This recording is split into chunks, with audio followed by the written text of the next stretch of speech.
the safe thing. That's 6:55, Wednesday, August 18, 2021. Good morning.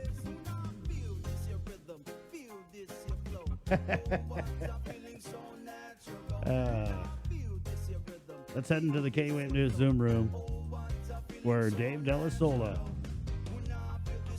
Mr. PUA himself, joins us as the pandemic unemployment assistance winding down. When's it end again? September 4th is the last eligible month, but it will continue. October 4th will be the last date to file a new claim, and we're looking at sometime in November, if it gets approved, to shut the system down as far as online. So I look forward in a couple months to be known as David, formerly known as Mr. PUA. Dave, I know that you guys had put a batch out, and we've seen, because we get you on a lot, that the number of payouts has been decreasing over the last several weeks, down to, I mean, it's still a lot. 10 million is still huge, but this is down from, I want to say, like 17 million or so. The last batch was a $5 million more, which was 15.7 million. And it was not unexpected. We did have last batch, and we still continue to see a lot of people coming in to fix their claims who haven't filed, who have been putting it off because they see that the PUA is ending soon. So they've been coming in fixing them. But the biggest reduction is the work search, that the last 2 weeks or the first 2 weeks of work search was covered in this batch. So you're seeing a lot of people either, having a hard time entering the work search, or deciding that, it's not worth it, or they're just, trying to still figure it out. There's the tutorials on how to do it at our website, step by step, even a video. And you just answer the questions that are needed. And if there is a question there that you're not sure of, like an address or the person's name, then you just put in there that you do not know it.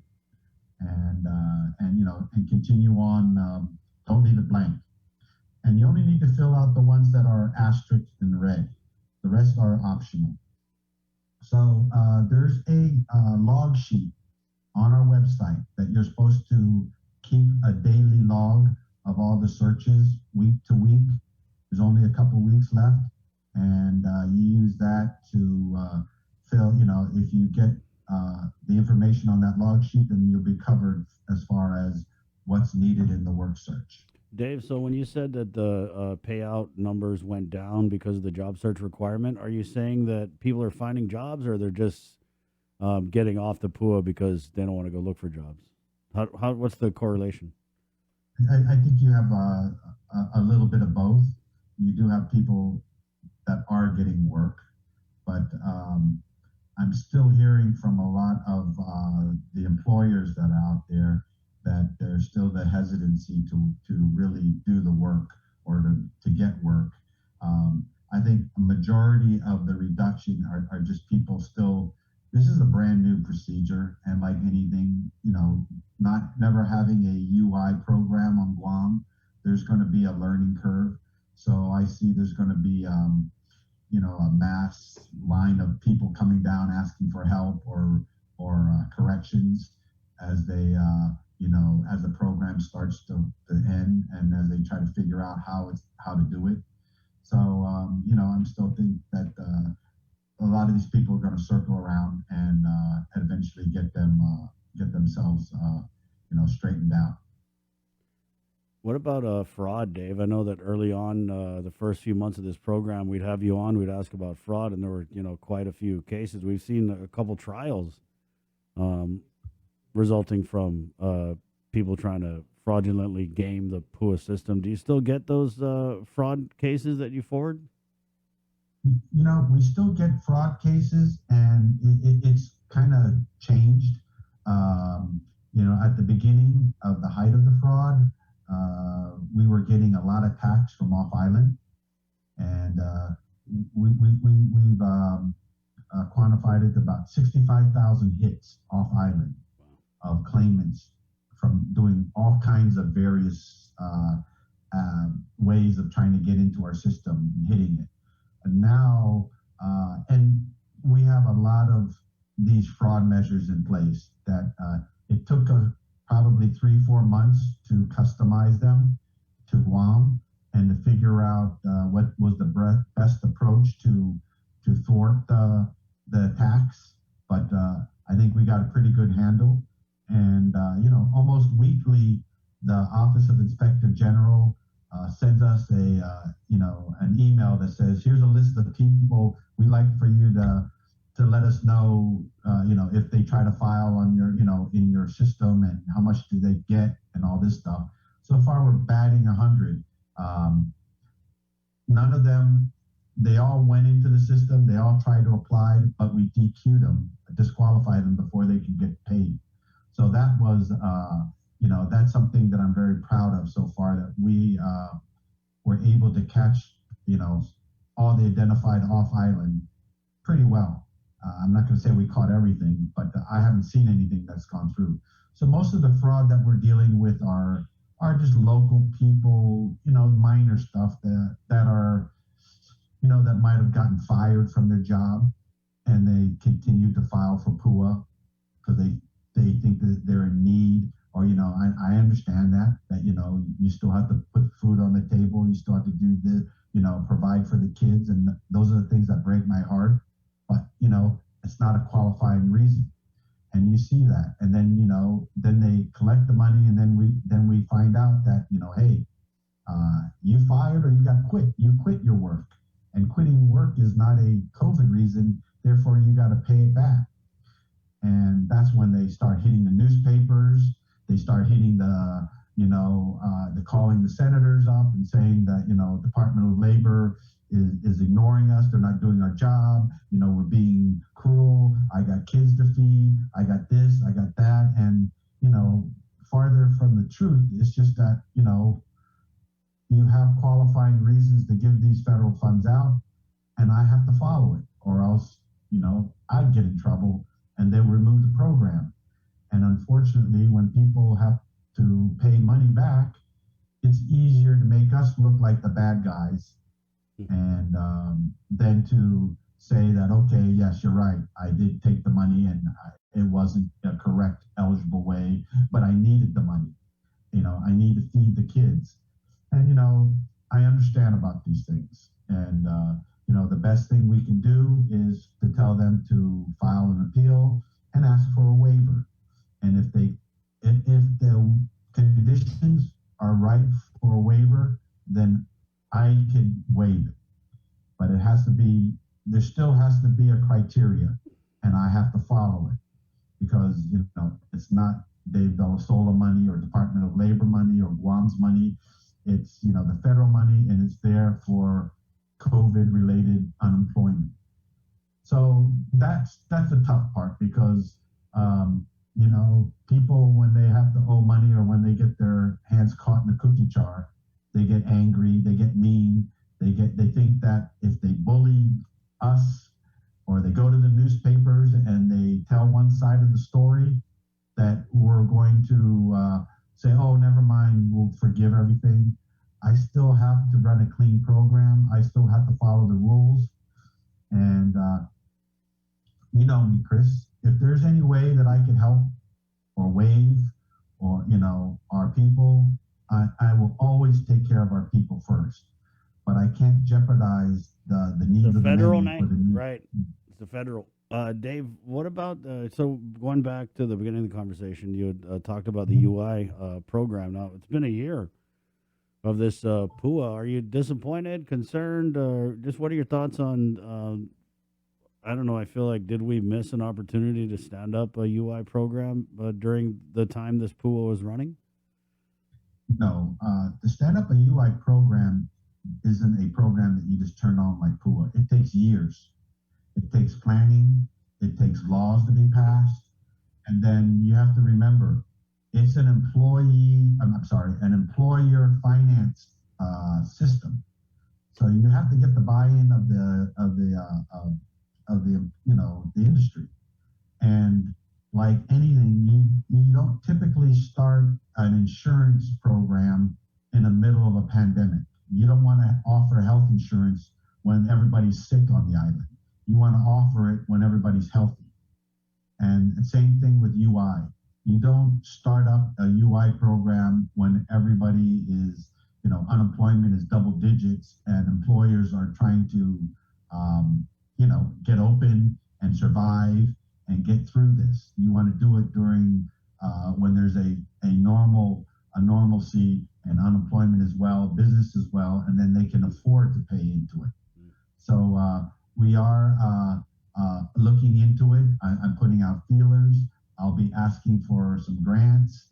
It's just we need to try to get through this program first and get this out of the way, and start recovering, and then we'll start looking at possibly looking at the approach that I'm going to recommend to the governor would be to try to get USDOL to recommend or to help finance a study to look at our workforce, the size of it, and the cost of putting together a unemployment program. What makes sense? What are the pros and cons?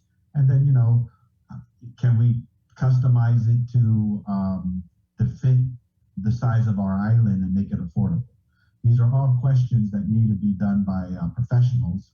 And there's nobody here on Guam that knows anything about UI. The only thing we know about is the PUA. So that's something that we're looking at. And as a contingency plan, I'm also looking at this same vendor. If we can put together a disaster unemployment program, because that's when we really need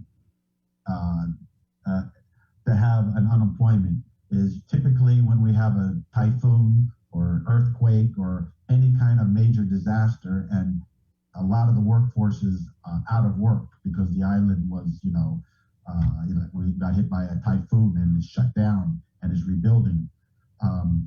We can certainly have a program like that turned on.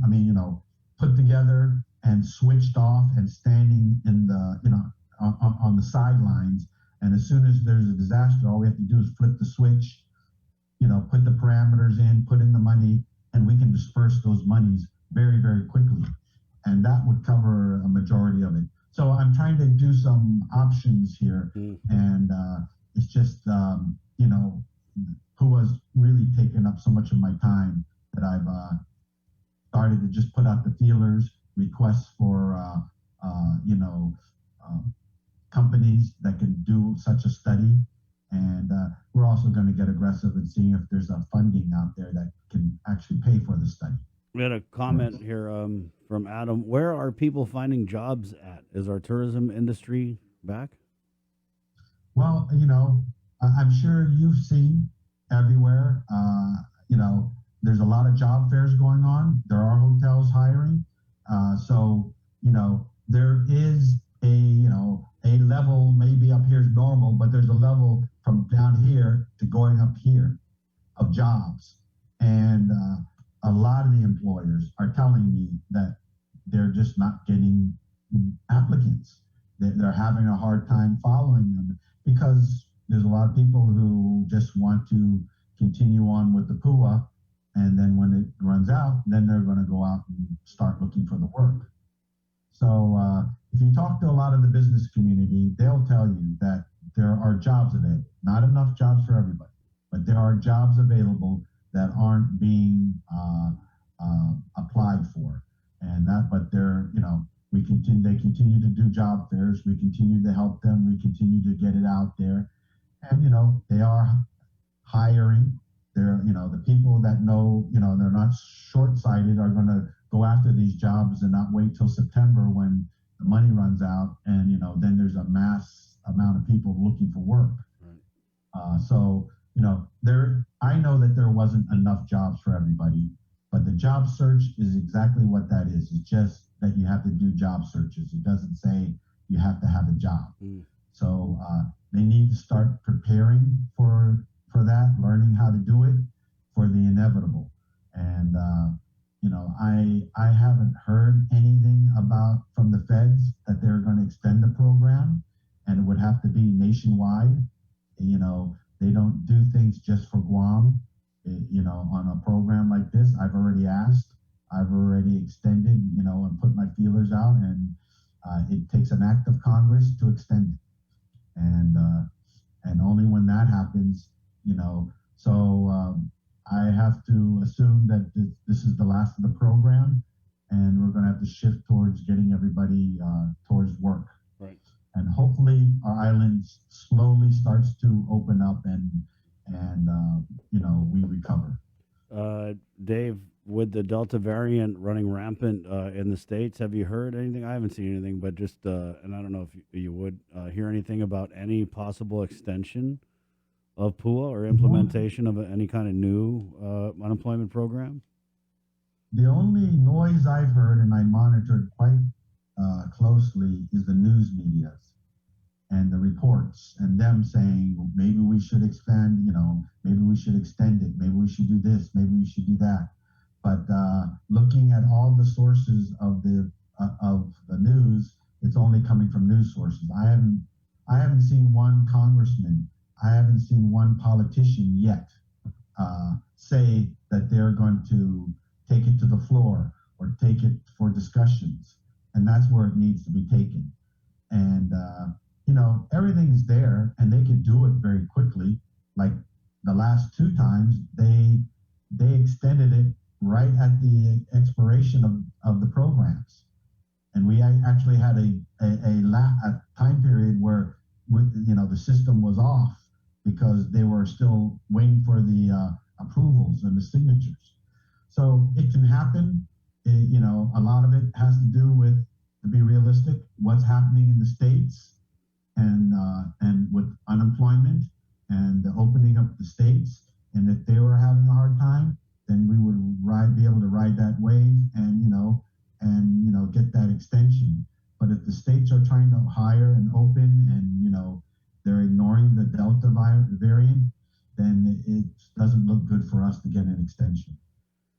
But I've already put in for requests, to use additional our lapse funds, to do this, to do that, to see if there's any kind of a way for us to utilize even a reduced PUA system or anything, because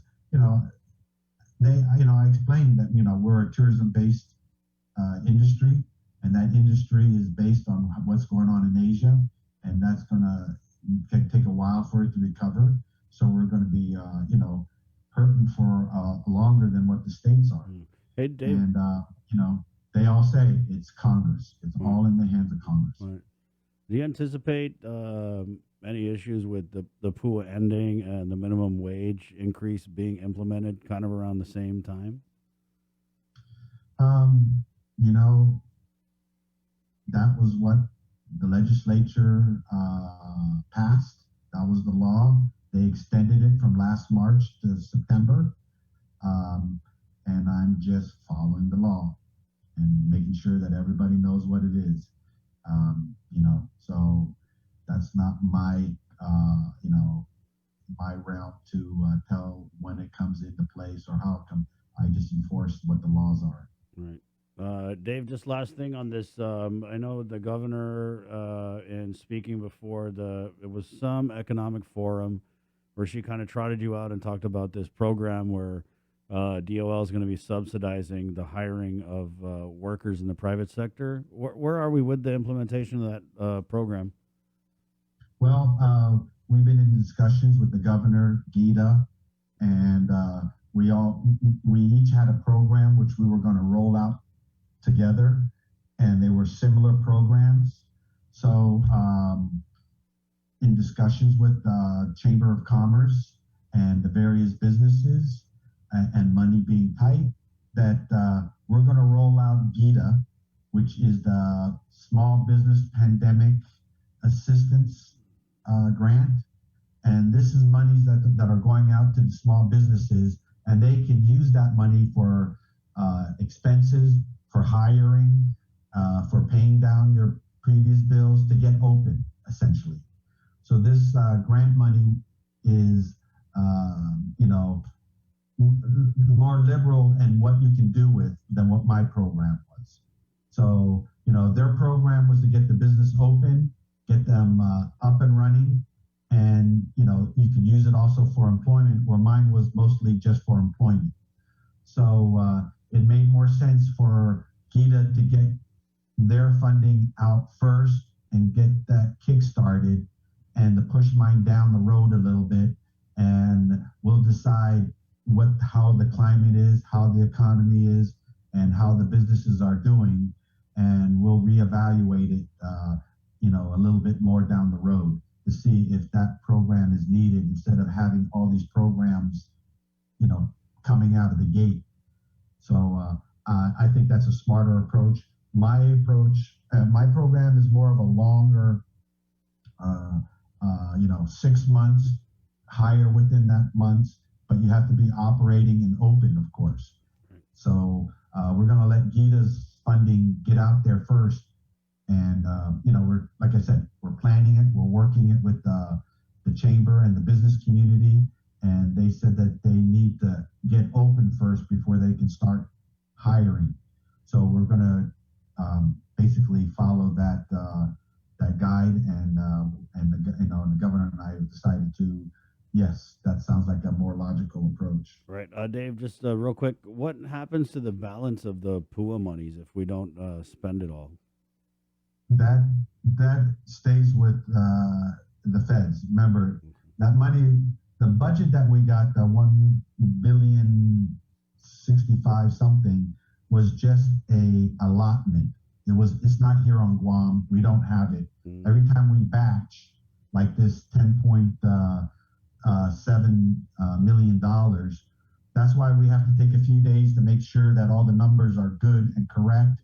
We have to break it up into different programs. Then we have to send it to DOL, and then they look at those numbers, and then they send the money. They draw down the money to our banks, and that's when we pay it out. That's why it takes a week to 2 weeks to get the money out, because of the process. So we don't have that money, and it stays like any state. All that money stays with with the feds. I've already asked. Believe me, if there's any way we can get a hold of that. All right, Dave. they did the same thing. They just laughed and said, "Good try." I had a text here from a small business owner friend who says, please, no extension. The new DOL requirement is killing us. They apply online as required. I had over 50 applicants online, and not one showed up for an interview. We all need employees. Do you hear that a lot? Yep. You got to remember, what you hear a lot is from the PUA claimants that say there's no jobs. There's not enough jobs. I know there's not enough jobs, but there are jobs. There are people trying to hire, and even the businessmen. I have to be balanced. I have my ear, and I talk to a lot of businessmen, and they're saying they're just waiting it out, waiting for September to come, because they know that they're just not getting enough claimants coming in.